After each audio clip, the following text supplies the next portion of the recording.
सिर्फ और सिर्फ आप अन्याय देख रहे हो, नौजवानों के साथ, पहलवानों के साथ, किसानों के साथ, महिलाओं के साथ, तो बचता क्या है? भगवान ने कहा कि जब जब अन्याय होगा तो न्याय की लड़ाई लड़ने के लिए आपके बीच उतरेंगे। लेकिन ये भगवान तो आपके दिल में भी तो है, यही भगवान आपके दिल में है, तो कब खड़े हो गए इस अन्याय के खिलाफ? विनेश खड़ी हुई, बड़े बड़े नेताओं ने इसका साथ छोड़ दिया, मोदी जी ने नहीं बुलाया चाय पे,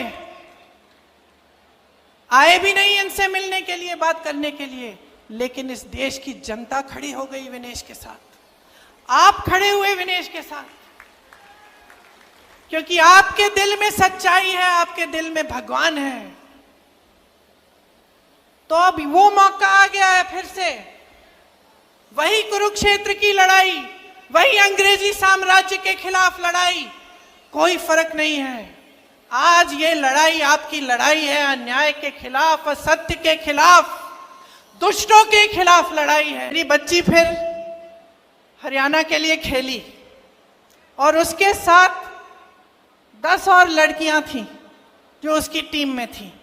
यहां से दूर जाना था पौंडीचेरी, चेन्नई से भी आगे, मद्रास से भी आगे। वो लड़कियां गई, मैं भी साथ साथ चली गई। मैंने कहा मम्मी हूं, जाना चाहिए। बाकी एक और लड़की थी जिसकी माताजी साथ में थी। बाकी सारी जो लड़कियां थी गांव की लड़कियां थी, खूब मेहनत करके आगे बढ़ी थी। उनके माता पिता नहीं आए उनके साथ। वो वहां पे 4-5 दिन जो टूर्नामेंट थी उसके लिए उन्होंने संघर्ष किया। बहुत गर्मी थी उस समय, मेरे ख्याल से 44-45 डिग्री की गर्मी थी। और जो मेरी बेटी की टीम की कैप्टन थी उसका नाम रितिका था, छोटी सी लड़की थी, विनेश की तरह, तुम्हारी तरह छोटे बाल थे उसके। 102 बुखार था उस लड़की को, लेकिन वो खेलती रही, रुकी नहीं। डांट खाई उसने अपने कोच से। टीम को जिताने के लिए उसने इतना परिश्रम किया। मेरी बेटी घर आके मुझे कहती है, माँ 102 बुखार था उसको, अगर मुझे बुखार होता तो तुम घर ले आती, बोलती कि ले जाओ अभी नहीं खेलना है। वो अकेली थी, वो लड़ी, संघर्ष किया उसने। हमारी पूरी टीम उसके साथ खड़ी थी, लेकिन वो अकेली लड़की 102 बुखार लेकर वो खेलती रही, वो रुकी नहीं। तो मैं समझती हूं कि हर लड़की, हरियाणा की हर लड़की के दिल में ये आग है। हर बेटी ने संघर्ष किया है अपने अपने तरह से।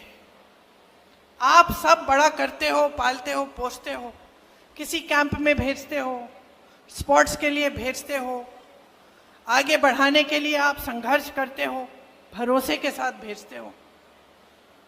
मैंने भी जब जब अपने बच्चों को भेजा है, चाहे स्कूल में, पाठशाला में, कोचिंग कैंप में, तो कुछ भरोसा होता है अध्यापकों पे, कोच पे, आगे जो संस्था है उस पे भरोसा होता है कि चलो हम भेज रहे हैं अपने बच्चों को, आप कम से कम हमारे बच्चों की हिफाजत कर लोगे।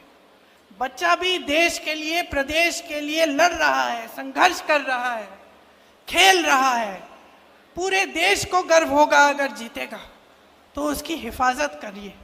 यही उम्मीद रखते हैं माँ बाप, है ना? माताएं बैठी हैं बहुत, यही उम्मीद रखती हैं आप। विनेश के साथ भी ऐसा ही हुआ कि उसके माँ बाप ने भी पूरे भरोसे के साथ उसको भेजा, संघर्ष किया, लड़ी, ओलंपिक्स तक पहुंच गई और उसका संघर्ष का फल भी उसे मिला, मेडल मिला। पूरे देश को गर्व महसूस हुआ, पूरा देश खुश हुआ, सबने कहा हमारी बेटी है। जीत के समय आई, प्रधानमंत्री जी ने घर बुलाया, चाय पिलाई, फोटो खिंचवाई।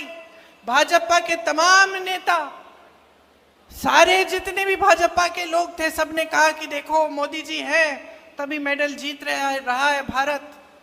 पूरी मीडिया ने भी कहा, सब खुश थे, सबको गर्व था, हम लोगों ने देखा नहीं, कोई फर्क नहीं पड़ता कौन सी पार्टी नहीं है, हमारे देश के लिए कोई मेडल लाया है।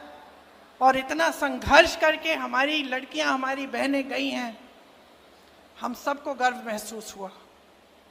लेकिन फिर क्या हुआ?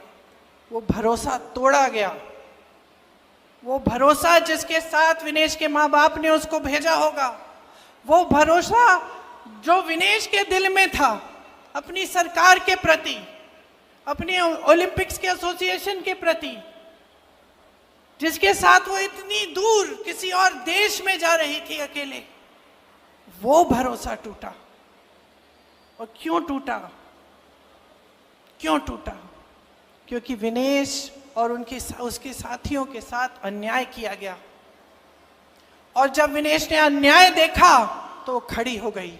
और ये भी हरियाणा का स्वभाव है, ये आपका स्वभाव है, ये आपकी संस्कृति है, ये आपकी परंपरा है।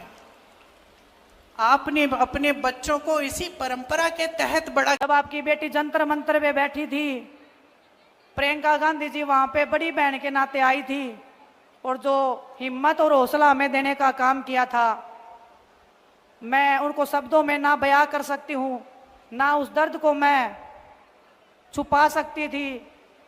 वो दर्द जब हमने दीदी को बताया, उनका जो एक हाथ था जो हमारे सिर के ऊपर उस दिन टिका था, आज भी वो हाथ की ताकत को मैं अपने ऊपर महसूस कर सकती हूँ।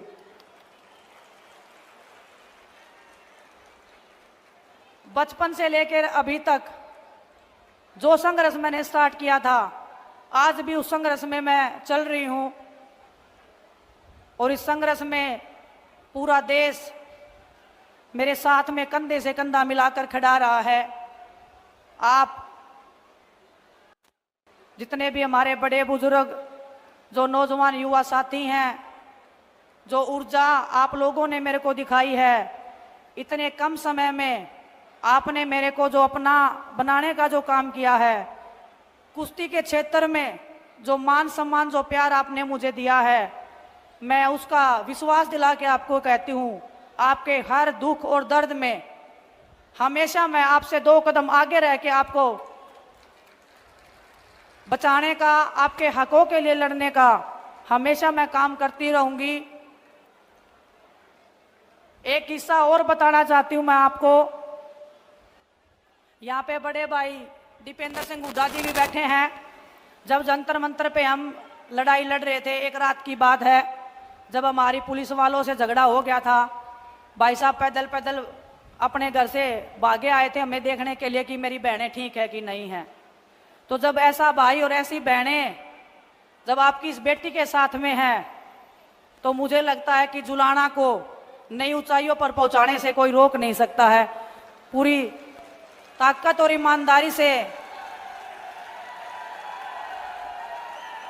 जिस ताकत और सच्चाई और ईमानदारी से मैंने कुश्ती के क्षेत्र में नाम किया है, आप बड़े बुजुर्गों के आशीर्वाद के बिना ना तो वो लड़ाई कभी पूरी हुई थी, ना ये लड़ाई कभी पूरी हो सकती है। तो आप सबसे मैं आशा और उम्मीद करती हूँ और आपको विश्वास भी दिलाती हूँ कि आप मुझे जितना प्यार दोगे, उससे मैं 1000 गुना वापस प्यार आपको लौटाने का विश्वास दिला सकती हूँ, भरोसा दिला सकती हूँ।